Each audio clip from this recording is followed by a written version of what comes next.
Hello and welcome to the channel. It has been revealed that President-elect Bola Ahmed Tinubu knows more about Peter Obi than he knows Oluremi, his wife. Amazing, no? If that doesn't blow your mind, how about the fact that Tinubu planted enough spies in Labour Party who report to him daily on the ins and outs of Obi, who he calls, and stuffs like that? How else did the leaked audio tape with the Bishop of the Living Faith Church, David Oyedepo, came out, you think? Let's jump straight into this one together. Subscribe, like, share, and comment. Thank you. Tinubu placed spies in Labour Party that monitored Peter Obi phone calls during the election. Reno or mockery. A former presidential aide, Reno Homokri, has claimed that there are spies in the Labour Party LP working for the president-elect, Bola Ahmed Tinubu. According to Homokri, one of the LP spokesmen is under the employment of Tinubu. He claimed that all the strategies and moves of the LP flag bearer were being revealed to the president-elect. The political analyst alleged that Tinubu knew more about Obi than his own wife. He argued that certain people who are political neophytes actually thought that they could handle someone like Tinubu, comparing them to individuals that think that they can blow the sun with their breath. Speaking via Instagram, he wrote, "Tinubu has many moles and fifth columnist in the Labour Party. The fat attack puppy works for Tinubu. One of the Labour Party spokespeople works for Tinubu. One of his topmost party leaders also works for Tinubu. Peter Obi's strategies, plans and movements were being fed to Tinubu. His calls were being monitored. During the election, Tinubu knew more about Obi than even Obi's wife. But when people think they are political geniuses, when they are in reality political neophytes, they will believe that they can blow out the sun with their breath." By the way, Labour is not the only party in which Tinubu had his fifth columnists. Meanwhile, Reno Mokri also reacted to the verdict of the Supreme Court on the People's Democratic Party (PDP) suit challenging the alleged double nomination of the Vice President-elect, Kashim Shettima. The Apex Court in its judgment on Friday agreed with the lower court that the PDP lacks the local standing to institute the case. Justice Adamu Jauro, who read the judgment, ordered that the PDP acted as a meddlesome interloper and a busybody, as it is an internal affair of the APC. A sum of 2 million naira was awarded against the PDP even as the suit was dismissed for lacking in merit.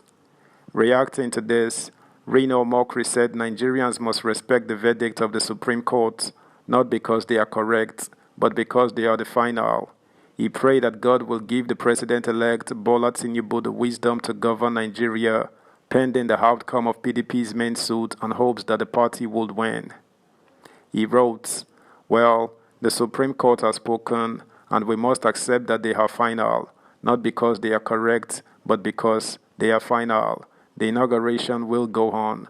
I pray that God will give Tinubu the wisdom to govern Nigeria well until the final determination of our main suit, which we pray the PDP wins. Whether or not we win, we shall continue to wish our country and its leaders well, even though we are disappointed." Recall that the suit by the PDP and its presidential candidate, Atiku Abubakar, was seeking Tinubu on Shettima's disqualification from the poll over the alleged double nomination. The opposition party claimed the act violated the electoral laws. The appellant anchored its appeal on the claims that the appellate court erred in law when it dismissed its appeal and affirmed the judgment of a trial court that held that the suit was incompetent and lacking in merit.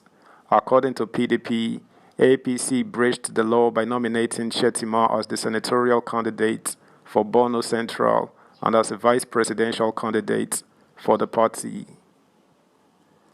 Subscribe, like, share, comment, and please turn the notification bell on. Thank you. Meanwhile, Outgoing Nigerian President Muhammadu Buhari on Friday led President-elect Bola Tinubu on a tour of the presidential villa in Abuja. Following the observance of the Juma prayers at the Aso Rock Villa Mosque, they proceeded to the press gallery. As they exited the Aso Chambers waiting room, President Buhari introduced the area to Tinubu, noting, "This is the gallery where you will be meeting members of the press." Nigerian news gathered that Tinubu and Buhari, however, did not address members of the press during the tour. The familiarization tour took place a day after President Buhari conferred the national honor of Grand Commander of the Federal Republic upon Tinubu and the Grand Commander of the Order of the Niger on Vice President-elect Kashim Shettima. The honors were presented during a ceremony at the State House Banquet Hall. In a parallel event on Thursday, Vice President Yemi Osinbajo gave Shettima a tour of the Vice President's wing of the State House. Nigerian News had earlier reported that both President Buhari and Vice President Osinbajo exchanged documents with their successors in preparation for the official handover of power scheduled for Monday, May 29, 2023. In other news, political economist Patu Tomi has said that reports claiming the president-elect Bola Tinubu sponsored the election of the Labour Party LP presidential candidate Peter Obi are untrue. Recall that an LP candidate in Oyo State, Taofik Akinwale, had alleged that Tinubu asked Utomi to step down for Peter Obi in the build-up to the 2023 general elections. Reacting via a post on Twitter, Utomi described the allegation as misinformation against them. He wrote, "Truly, if any flow from Bart came to me, I would quickly withdraw money I spent at his urging in 2007, paid to an international PR agency for an Orange Revolution-type campaign to stop third term, but not refunded. Details are in the book I wrote 4 years ago.